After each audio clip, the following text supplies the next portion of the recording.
दार्शनिकों के नज़र में यह संसार कुछ अलग ही दिखता है ना। और एक आम आदमी, एक साधारण व्यक्ति इस संसार को कुछ अलग तजुर्बा से दिखता है।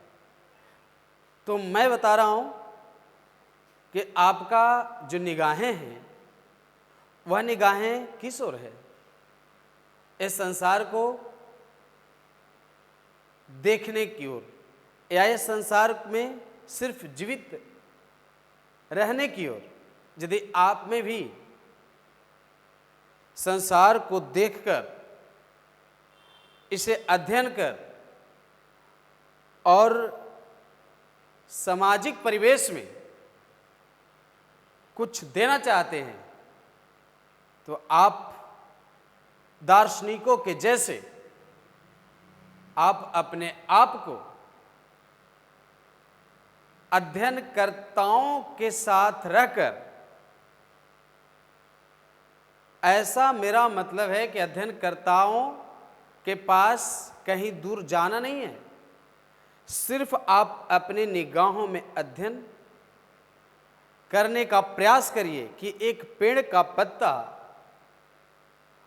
वो किस तरह से कलियों में सज जाता है और सज करके उस पौधे को जीवन भर जीवित रखने के लिए प्रकाश संश्लेषण की क्रिया करता है। उसके लिए जब एक दार्शनिक देखता है ना, तो वो समझता है कि इन पत्तियों में न जाने क्या क्या चीज उपस्थित है जो इस पौधे को जीवित रखने में कामयाबी दे रहा है। यदि आप उस पत्तियों का अध्ययन कर लेते हैं तो फिर आपको एक नई सीख मिलेगी कि मैं भी एक सोसाइटी में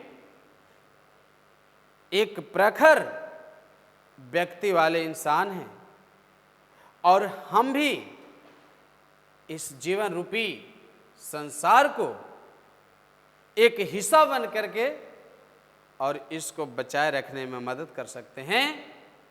जैसे कि छोटे छोटे व्यक्तियों के पास, छोटे तबके के लोग के पास यदि आप पतियों की तरह यदि आप मदद करते हैं तो वह विशाल वृक्ष का रूप ले सकता है। इसलिए ही तो आप लोग को यहाँ भेजा गया है कि आप जब पृथ्वी पर आ गए हो तो पृथ्वी पर आने का फर्ज निभाना है, उस लायक कार्य करना है और कुछ नई दिशाएं प्रकट करके जाना है। आपको ये पता होगा कि जब आप देखते होंगे कि जीवन में छोटी छोटी कार्य एक बहुत बड़ा परिणाम देकर जाता है। कई बार ऐसा हम लोग को महसूस होता है ना कि जो हम कर रहे हैं उसमें सफलता नहीं मिल रही है। ऐसा नहीं होता है, जो आप कर रहे हैं उसमें सफलता मिल रहा है। जैसे आप देखे होंगे कि कोई व्यक्ति जब हथौड़े से पत्थर का बड़ा आकार पर जब हथौड़ा मारता है तो कई बार मारता है, लेकिन आप देखे होंगे कि वह पत्थर टूट नहीं रहा है। लेकिन एक समय ऐसा आता है कि लास्ट वाला जब उस पर चोट पड़ता है ना तो पत्थर अचानक बिखर जाता है। तो इससे आपको क्या निष्कर्ष मिला? निष्कर्ष ये मिल रहा होगा कि वह एक चोट से वह पत्थर नहीं टूटा है ना, उस पर कई चोट जो पहले से मारा जा रहा था उसी का परिणाम आया कि लास्ट में वो बिखर गया। तो आप समझिए कि वर्षा का बूंद जब पत्थर पर धीरे धीरे गिरता है तो पहला बूंद से, दो चार बूंद से पत्थर पर जंग नहीं लगता है, लेकिन यदि बार बार वह पानी का बूंद उस पत्थर पर गिरता गया तो मैं कहता हूं ना कि फिसलन के लिए उस पर काई बन जाएगा। इसलिए छोटी छोटी जो आप जो कार्य कर रहे हैं ना, और जो कार्यों को जोड़ते चल रहे हैं ना, यही आपका सफलता का कारण बनेगा, परिणाम अच्छा आएगा। इसी के साथ हमारे कुछ फिलोसफर का भी मान्यता रहा है कि आप बुद्धि के खोज में, ज्ञान की खोज में न जाने कहां कहां भटक जाते हैं। पारंपरिक कथाओं के अनुसार आपको पता होगा कि लोग कहते हैं कि किन्हीं को ज्ञान की प्राप्ति पीपल वृक्ष के नीचे हुआ, वो बुद्ध भगवान। किन्हीं की ज्ञान की प्राप्ति नदी के तट पर हुआ, किन्हीं की ज्ञान की प्राप्ति कोई साधारण वेशभूषा वाले व्यक्ति से मुलाकात करने के बाद। आखिर क्या थी? आप इस चीज को आप आधुनिक समय में भी सोचिए कि ज्ञान अर्थात बुद्धि, ये जो बुद्धि है ना, वह बुद्धि को जो आप अर्जन कर रहे हैं ना, वो अपने आस पास के परिवेश से अर्जित कर रहे हैं। जहां आप रहते हैं वहां पर यदि आपके जैसे मानवता रूपी व्यक्तियों का टोली ना हो तो आप कहां से भाषाओं का ज्ञान सीख पाएंगे? क्या आप अपने बोलेंगे? क्या आप अपना ही सुनेंगे? और आप में कभी कभी ये चीज सुनने को भी मिलता होगा कि लोग को परेशानी लोगों से होने लगा है, तो लोगों से परेशानी होने लगा तो आप रहेंगे कहाँ?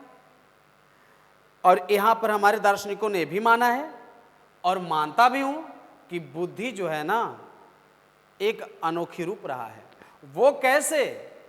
क्योंकि बुद्धि को कई तरह से वर्गीकृत किया जा सकता है, और वह बुद्धि का जो पहला वर्ग है ना, वह वर्ग है जो पहला है वह है समायोजन का। समायोजन, वो क्या है समायोजन? ये क्या होता है जिसको आपको समझना होगा। इसे कहते हैं अनुकूलित हो जाना।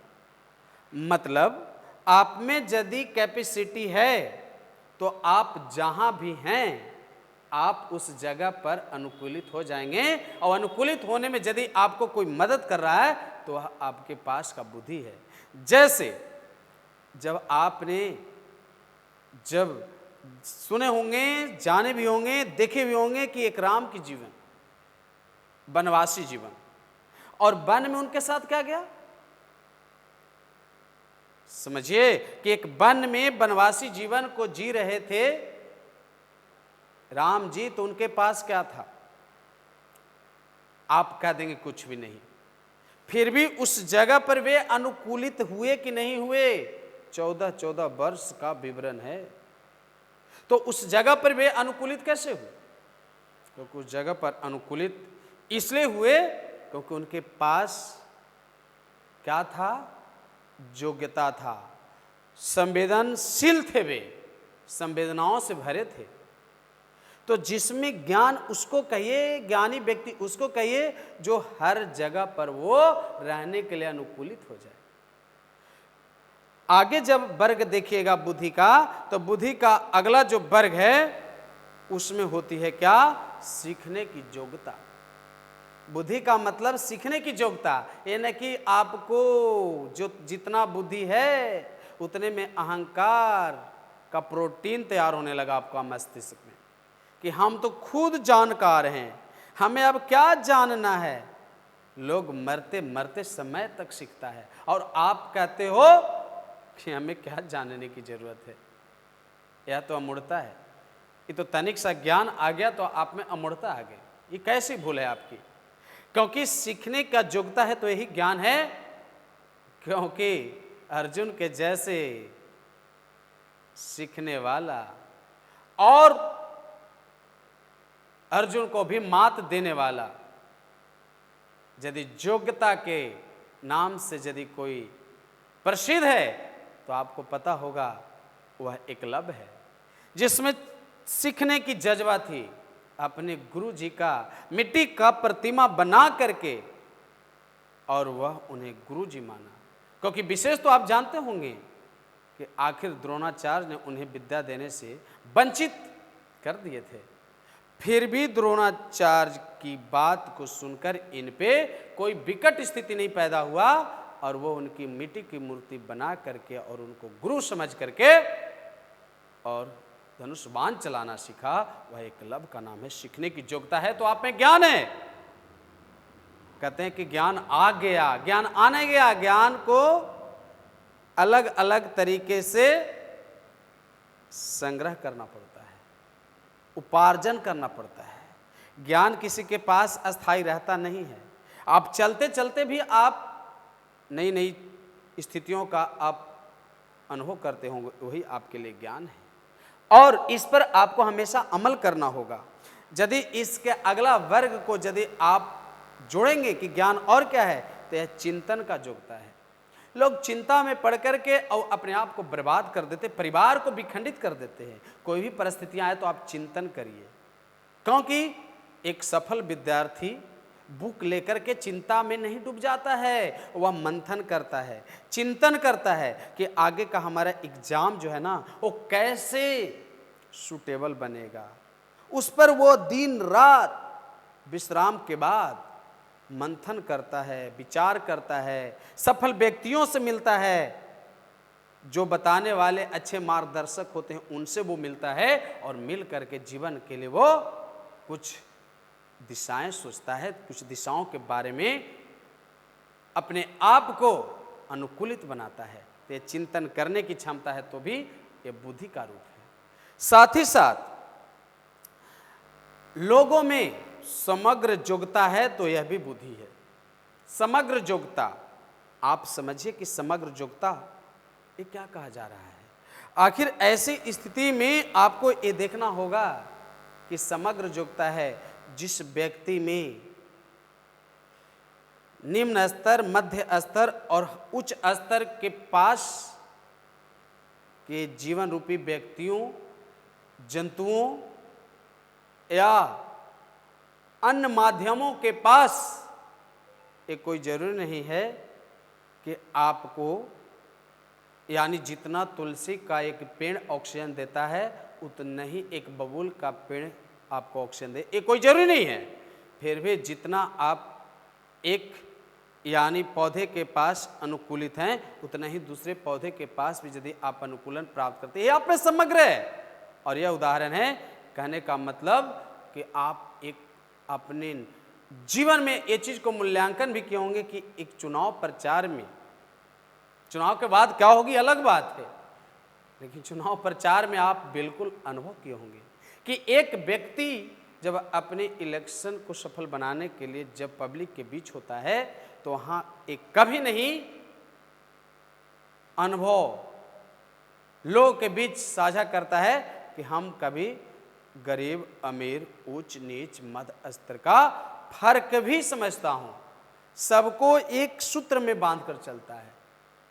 प्रचार के समय, चुनाव निकालना होता है उस समय, और सबको अपना भाई, सबको अपना परिवार समझता है।